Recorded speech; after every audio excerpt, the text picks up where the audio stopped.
মানুষ রং দেখে কেউ ক্ষত দেখে না। এই ঠোঁটের হাসির দাম আছে, কিন্তু এই বুকের কান্নার কোনো দাম নাই। এই মায়া, তাড়াতাড়ি রেডি হো, বড় লোক আসবো আজকে। ভালো করে সাজ, পয়সাওয়ালা খদ্দের। সাজছি খালা, আর কয়েক মিনিট লাগবো। ফালতু কথা কম বল, তোদের কান্না কেউ কিনে না, শরীর কিনে। আমি কি জন্ম থেকেই খারাপ ছিলাম, নাকি মানুষ আমাকে খারাপ বানাইছে? সিজু, মায়েটা কার জানিস? জি মাতবর সাহেব, হাসানের মাইয়া। কি গো ললনা, তোমার নাম কি? মায়া। সিজু, খোঁজ লাগা, তার দুর্বল পয়েন্ট বের কর। মেয়েটা কলেজে পড়ে, মা নাই, অনেক টাকার ক্রাইসিস আছে। তাহলে বুঝেছি। যেমন ওর বাবারে ঋণ দে, বাকিটা আমি দেখছি। তুই বড় হয়ে কি হবি? স্কুলের ম্যাডাম হব, অনেক সুন্দর শাড়ি পরবো। হাসান, টাকা নিয়ে আরামে শুয়ে আসোস। 3 দিন আগে সুদের টাকা দেবার সময় পার হয়েছে, আমাকে বাড়ি আসতে হলো কেন? ঋণের টাকা দিবি কবে? মাতবর সাহেব, আর একটু সময় দেন। 10 দিন যাবত অসুখ, কয়েকদিনের মধ্যেই দিয়া দিমু।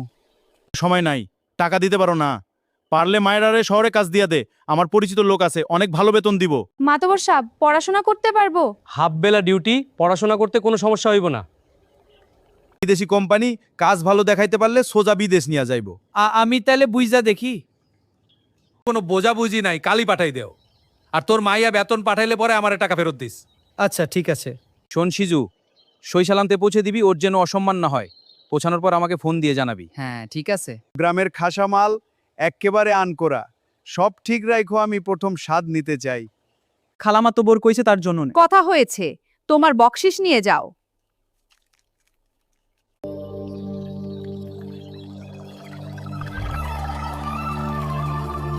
মাতবর কইল ফ্যাক্টরিতে কাজ। এটা কেমন জায়গা খালা? আপনি তো বলছিলেন বাসার কাজ। ফ্যাক্টরিতেই কাজ দিব, কয়দিন পর লোক নিব। এই কয়দিন এখানে কাজ করতে থাক। তুই তো আমার মেয়ের মতোই। মনে কর এইটাই তোর কাজের বাসা। না খানা, আমি এইখানে কাজ করব না। গরিবের না থাকে ইজ্জত, না থাকে পছন্দ। আমারে ছাড়া!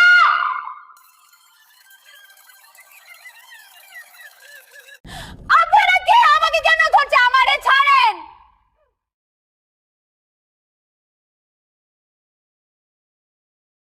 কেমন আছিস মায়া?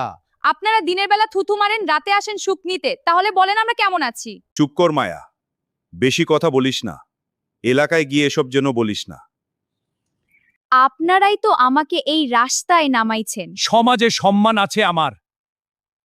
সম্মান? যে পুরুষ রাতে পতিতালয়ে আসে, সে সকালে সবচেয়ে বড় ভণ্ড হয়। আপনিও এর ব্যতিক্রম নন। এত বড় সাহস তোর! কি লাগবে সাহেব? গান না ভালোবাসার অভিনয়? তুমি সব সময় এমন কথা বলো। এখানে সত্যি বললে কাস্টমার কমে যায়। তোমার নাম? নাম বদলায়, মানুষ বদলায়, শুধু কষ্ট বদলায় না। তোমার চোখে এত কষ্ট কেন? কারণ আমি মানুষ হতে চেয়েছিলাম। রেস্ট নাও। Feels so good. I love you. Love you too. জানো মায়া, তোমার চোখ যত দেখি ততই ভালো লাগে। তুমি আমাকে ভুলে যাবে না তো? তুমি অন্যদের মতো নও কেন? কারণ আমি তোমার শরীরের আগে তোমার কান্না দেখছি। বন্ধু দেখছো, জাক্কাস মাল, শহুরে ব্যাপারী। এর তো কাস্টমারের অভাব হবে না। পতিতা, নষ্ট মেয়ে, ওরে বিয়ে করলে বংশ শেষ। তুই চলে যা মায়া, এরা তোকে বাঁচতে দিবে না। আমি তো শুধু বাঁচতে চেয়েছিলাম রে। সমাজ পাপ করে পুরুষের সাথে, শাস্তি দে শুধু মেয়েদের। শুনলাম তুই নাকি পতিতা বিয়া করতাছস। হ্যাঁ, তাতে আপনার কি? আর আর এর জন্য দায়ী কে জানেন? একটা পতিতারে বিয়া করবি? মাতবর সাহেব, সে তো পতিতা নয়, পতিতা এই সমাজের বিবেক। তাই বলে এ সমাজ কি বলবে? সমাজ রাতে তার ঘরে যায়, দিনে ঘৃণা দেখায়। এই সমাজের বিচার আমি মানি না। মাতবর সাহেব, বুকে হাত দিয়ে কি বলতে পারবেন যে আপনি এমন কাজের সাথে জড়িত নন? আমি জানি পতিতাবৃত্তি খারাপ কাজ। মহিলা এমন কাজ করলে তাদের আপনারা পতিতা বলেন। যে পুরুষরা এমন কাজ করে এসব মেয়েদের পতিতা বানায়, আপনাদের সমাজ ওই পুরুষদের কি বলে ডাকবে? মাতবর সাহেব, জীবনে কোনো ভালো কাম করি নাই। এই প্রথম একটা ভালো কাম করবার চাইছি, বাধা দিলে সমস্যা হইব। আমি মায়াকে বিয়ে করুম, আর সব খরচ দিবেন আপনি, ব্যতিক্রম হইলে বুঝবার পারবেন। আমি জানি আমার অতীত মুছবে না, কিন্তু মানুষ যদি একবার মানুষ হয়ে দেখে, তাহলে কোনো মেয়েই পতিতা হয়ে জন্মায় না। চলো নতুন জীবন শুরু করি। আল্লাহ এই পৃথিবীতে মেয়েদের শরীর না, তাদের মনটাও যেন কেউ ভালোবাসে। একটু চাওয়া একটু পাওয়ার তো ভালো লাগে না, মন মানে না, আমার মন মানে না।